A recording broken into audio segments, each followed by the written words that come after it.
Hello amigos! Welcome to another video of why I'm still considered a nerd. I really like this video game. Mario himself is cool, but you know what's cooler? Furry Mario! Super Mario 3D World came to the Wii U as the next entry for a Mario adventure after Super Mario 3D Land. Do you see any resemblance between these two? Yes, the one for the 3DS, Super Mario 3D Land was a fun concept since you get to experience some of the new features of the Nintendo 3DS, such as the 3D feature on some of the extra levels that you can encounter. This probably is the main difference between 3D Land and other Mario games since it used a unique feature of the handheld console and honestly a good adventure to take anywhere the 3DS isn't banned. Are there actual places where this is a thing? So, we come to the conclusion that Super Mario 3D Land is a really good game in its sense on its own, so now let's take a look at what Super Mario 3D World has for itself. You can blow out the gamepad, ain't that awesome? It's kinda confusing seeing that this game is just 3D Land but with better graphics and that's it, but if it's just that, then why am I saying it's something else? Well, let's go through all the points that I have for this game that separates from other Mario games. AKA, let's prove that I'm a huge nerd for Mario. Let's go for the first bit that I seriously don't see a lot of people talking about it. This game looks clean as hell. All of the models and all of the colors look so vibrant on this game that I don't know, it feels so alive compared to other Mario games. I really like the whole aesthetic of the game. It truly feels as a Mario world. For the story, it sure is Mario. It's not necessarily the linear Mario story of Peach being captured and Mario going to rescue her. Instead, we get these new people, that's why I like to call them, and Bowser for some reason wants to get them because they can fly, I guess? I don't know, we don't get that much context for the game. So because Mario has that hero spirit in him, he now involves Luigi, Peach and Toads as sidekicks into his new adventure. Isn't that so awesome? Also, side note, I think it's really weird that they showed the whole crew, you know, Mario, Luigi, Peach and Toad at the beginning, but if you are playing on single player, they just disappear for no reason at all, so that's pretty funny. So, okay, nothing necessarily specific or anything out of this world. It is truly what Mario is. Moving on to the levels, and I don't know about you guys, but I think the levels are good, but there have been better levels, that's for sure. In games like Super Mario Galaxy, where it follows the same structure as Super Mario 3D World of a linear 3D level, I think they come up as a whole new different level compared to Super Mario 3D World. And I know what you're gonna say. Well, of course, Super Mario 3D World has the whole ambience of a traditional Mario game. How are you gonna compare that to a game that's on space where literally anything can happen? And you're right, I ain't gonna argue with that, but Super Mario 3D World has the better console in terms of processing stuff, meaning that more things can happen at the same time, or you can do so much more things because it's a new console. So how can you make some of the levels of Super Mario 3D World so boring if it's a new console? I like the Wii U and Super Mario 3D World, but how come that there's only one world that stands out being World 8? Because nobody can deny that World 8 from Super Mario 3D World is one of the best worlds out of the whole gaming industry. Just watch and listen.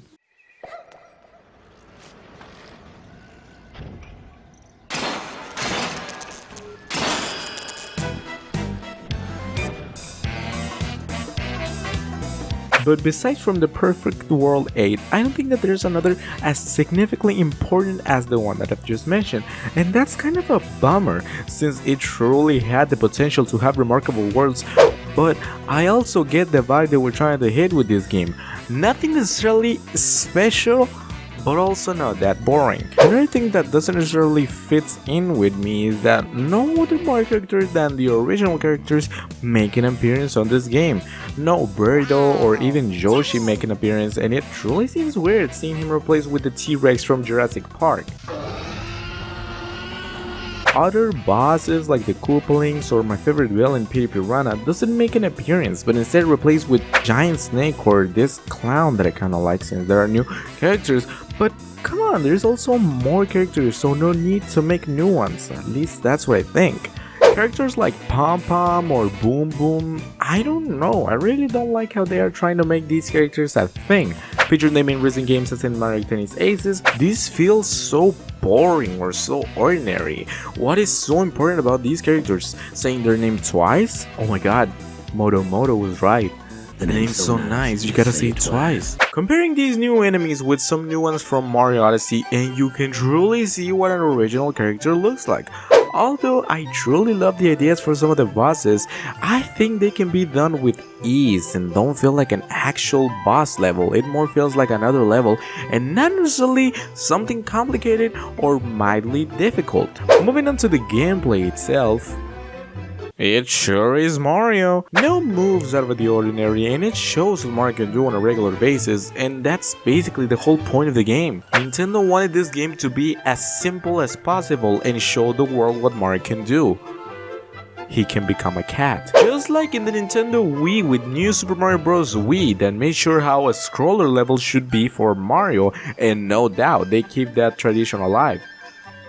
Literally. But with these specific type of 3D Mario games that are not necessarily 3D open world, it is important to see the difference between 2D Mario games and 3/2D Mario games. Since these you can explore a little bit in some of the worlds and even manage to skip some of the worlds completely, but as well enjoy the linear stuff the game has prepared for you. From gameplay to the story, I think everything sums up to a really nice experience. Nothing out of the ordinary Mario game, but even if it's this simple, I still enjoy it so much because it has a special charm that not even Super Mario 3D Land has, and I am here to reveal you the nice touch this game has. Multiplayer. Multiplayer in this game combines and sums up everything into one amazing thing. Playing this game alone sure could be fun for a solo adventure, but you truly are missing the great part about this game, and that is the great multiplayer function. Up to 4 players to play on levels that are greatly designed for multiplayer, and the overall fun in some of these ones, such as the Plessy levels or the bosses where more players can join the action, can be so much fun. Then there's also extra worlds where Mario Galaxy makes a cameo and Rosalina becomes a playable character. A lot of things that I've just said. So, out of nowhere, they decided that, yeah, we should do a reference to Mario Galaxy in a way, and sure enough, they did. Combining Mario Galaxy and Mario 3D World sure felt unexpected at the time, and there's no actual reason for the reference, but you know what? It's really cool to see the actual Mario Galaxy original ship being once back on the Nintendo consoles, and having the extra levels on space sure gives another feeling to the game. The levels itself don't really have that much originality to them. A bunch of them are just different variations of original levels, but there is also much more levels on these extra worlds. And the final level, Champions Road, might be the first ever Champions Road that I've ever completed, and it's hard, like as hard as the game, so it's medium at best. Yep, with some training you can knock out this level in a day, no big deal, but the reward for this game, seeing all of the characters at the end cheering you on, feels really rewarding in a way. Watching Mario go down on the last pole feels super satisfying.